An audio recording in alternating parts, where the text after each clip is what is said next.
एक शेरा नाम का शेर जंगल के सबसे कुशल और सबसे ज्यादा क्रूर शिकारियों में गिना जाता था। अपनी टीम के साथ उसने अनगिनत भैंसों, हिरणों व अन्य जानवरों का शिकार किया था। उसकी ताकत और क्रूरता से जंगल के सभी जानवर थरथर कांपते थे, जिसके परिणाम स्वरूप उसे अपनी काबिलियत और ताकत पर घमंड बढ़ने लगा था। एक बार उसने अपनी टीम के साथियों से कहा, आज से जो भी शिकार होगा उस पर सबसे पहले मेरा हक होगा। मेरे खाने के बाद ही बचा हुआ तुम सभी आपस में बांटकर खा लेना।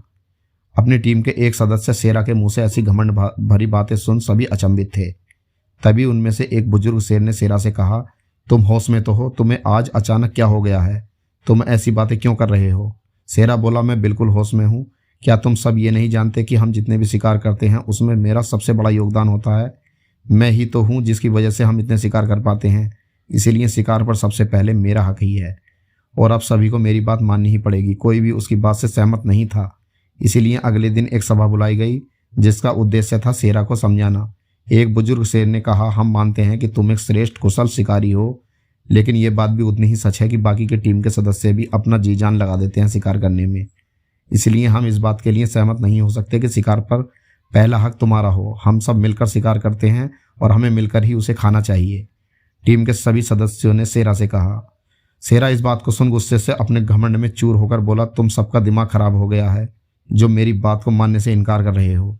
अगर ऐसी ही बात है तो आज से मैं अकेले ही शिकार करूंगा और तुम सब मिलकर खुद अपने लिए शिकार करना। जब भूखे मरोगे तब मेरे पास गिड़गिड़ाते हुए मत आना। और ऐसा कहते हुए घमंडी शेरा सभा को छोड़कर वहां से चला गया। कुछ ही समय बाद जब शेरा को जोरों की भूख लगी तो वह शिकार करने गया।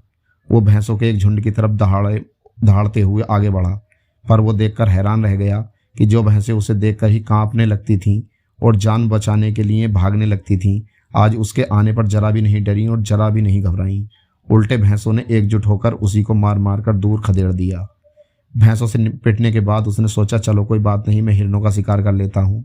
और वह हिरणों की तरफ बढ़ा, पर अकेले वो कहाँ तक इन फुर्तीले हिरणों को घेर पाता। हिरन भी उसके हाथ नहीं आई। अब शेरा को एहसास हुआ कि इतनी ताकत होते हुए भी बिना टीम के सहयोग पाए वो एक भी शिकार नहीं कर सकता। उसे पछतावा होने लगा। अब वह टीम वर्क का महत्व अच्छे से समझ चुका था। वह निराश होकर बाकी शेरों के पास पहुंचा और अपने इस व्यवहार के लिए क्षमा मांगने लगा। टीम के सदस्यों ने उसे माफ़ कर दिया और फिर से अपनी टीम में शामिल कर लिया। और एक बार फिर जंगल उसके यानी कि उसकी टीम के खौफ से कांपने लगा। दोस्तों, चाहे हम किसी भी क्षेत्र में काम करते हों या कोई बिजनेस करते हों या किसी भी क्षेत्र में सफलता पाना चाहते हैं, तो हमें एक अच्छी टीम का साथ चाहिए। टीम का हर एक सदस्य जरूरी होता है और किसी भी लक्ष्य को पाने के लिए हर एक सदस्य छोटा मोटा रोल निभाता है।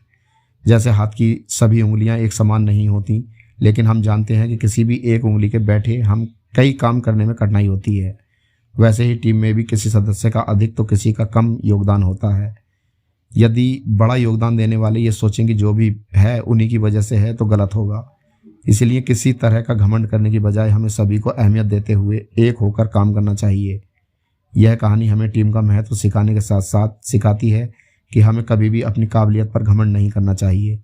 साथ ही साथ गलती से अगर हम कोई गलत काम कर देते हैं तो जब हमें उसका एहसास हो जाए तो उसके लिए हमें माफ़ी भी जल्द ही मांग लेनी चाहिए, ना कि उसे अपने घमंड से परेशानी बनाकर बात को और बिगाड़ देनी चाहिए। Thank you.